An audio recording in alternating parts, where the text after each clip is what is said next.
एक शहर में एक अजीब सा आदमी रहता था। लोग उसे देखकर कहते, ये पागल है।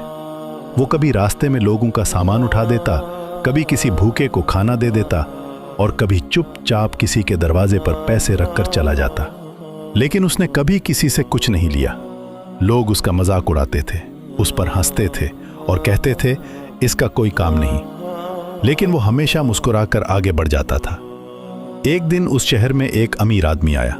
उसने सोचा कि वो लोगों का इम्तिहान लेगा। उसने अपने आप को एक गरीब आदमी के रूप में छुपा लिया और गलियों में घूमने लगा। वो भूखा था, प्यासा था, लेकिन लोग उसे देखकर गुजर जाते थे। किसी ने उसकी मदद नहीं की। फिर वो उसी आदमी के पास पहुंचा जिसे सब पागल कहते थे।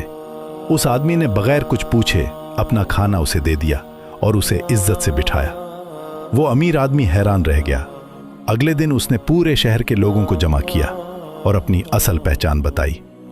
लोग शर्मिंदा हो गए। फिर उसने कहा, तुम सब ने मुझे नजरअंदाज किया, लेकिन उस एक आदमी ने मेरी मदद की।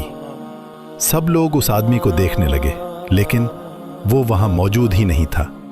लोगों ने इसे हर जगह तलाश किया, मगर वो कभी दोबारा नजर नहीं आया। तब सबको एहसास हुआ, वो पागल नहीं था। शायद वो अल्लाह की तरफ से एक इम्तिहान था। हर जरूरतमंद इंसान को मामूली न समझो। कभी कभी वही तुम्हारा इम्तिहान होता है।